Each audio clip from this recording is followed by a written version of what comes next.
Berlatih untuk mati. Tulisan seorang dokter bertugas di RS swasta, Yogyakarta. Seringnya mendapat giliran tugas menunggui mereka yang sedang menghadapi sakratul maut alias detik-detik menjelang lepasnya nyawa dari tubuh fisiknya, membuat saya banyak merenungkan apa arti dari semua ini. Sebuah kesempatan belajar yang langka dan tidak semua orang bisa mengalaminya. Apa pentingnya buat saya? Sangat penting, karena dari peristiwa itulah saya terus disadarkan bagaimana mengisi hari-hari yang saya jalani ini, agar bisa berakhir dengan penuh makna mencapai tujuan yang diagendakan sejak sebelum saya diturunkan ke dunia, dan belajar menghargai waktu yang tersisa dengan hidup yang lebih berkualitas. Care orang meninggal dunia itu berbeda-beda. Kemiripannya hanya pada tanda-tanda yang menyertai sebelum maut menjemput. Wajah yang mendadak berubah, seperti bukan yang kita kenali selama ini. Pucat, bahkan putih seperti tembok. Terutama sorot mata mereka, yang sebentar kosong, sebentar gelisah, sebentar marah. Perilaku juga berubah. Ada yang keinginannya harus dituruti betapapun anehnya, atau membuat orang lain kesal, dan yang bersangkutan sendiri marah atau uring-uringan. Mereka juga jadi labil secara emosi. Sedih, sering menangis tanpa tertahan lagi, takut ditinggal sendirian. Semakin mendekati waktunya, semakin gelisah menanyakan hari, tanggal atau jam.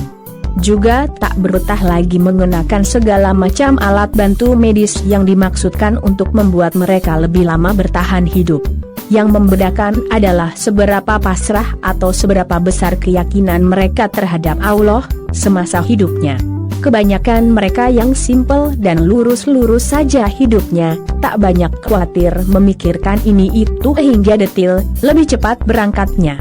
Tapi jika masih ada banyak ganjalan di hati dan pikirannya, seringkali mengalami kesusahan pada saat jiwanya akan lepas dari tubuhnya.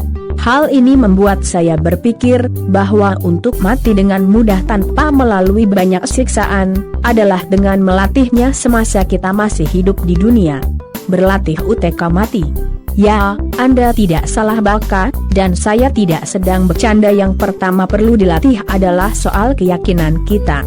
Yakin dan menyadari dengan sesadar-sadarnya bahwa segala sesuatu itu baik adanya, berujung kebaikan dan selalu ada kebaikan walau nampaknya susah sekalipun. Ini adalah fondasi yang sangat penting ketika nyawa kita tengah berada di ujung tanduk nanti. Kebaikan yang selalu kita yakini dan pikirkan akan membuat kita menyambut kematian dengan kepasrahan dan kerelaan.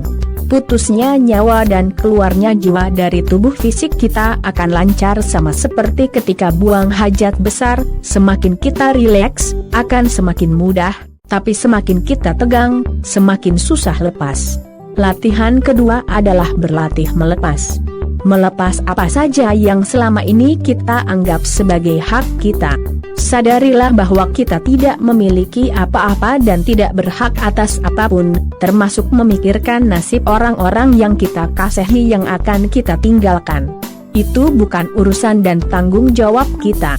Mereka adalah milik Allah dan masing-masing memiliki urusannya sendiri-sendiri dengan semesta. Lepaskan juga segala urusan harta, kekayaan dan apapun yang masih mengikat dan menguasai kita, sejak sekarang ini, selagi kita masih hidup.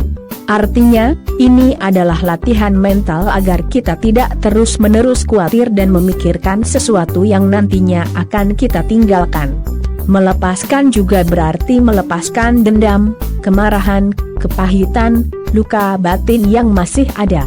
Bersihkan mulai dari sekarang ini, hingga tak ada sisa sama sekali. Berilah maaf kepada mereka yang pernah menyakiti hati, mengkhianati, mengakali kita, seikhlas-ikhlasnya. Latihan juga tidak berhenti di aspek spiritual dan mental saja, namun juga di aspek fisik. Memang tubuh fisik kita nantinya akan kita tinggalkan. Tapi lebih enak mana meninggal dengan sehat atau dengan sakit? Berlatihlah menghormati dan menghargai tubuh kita mulai dari sekarang.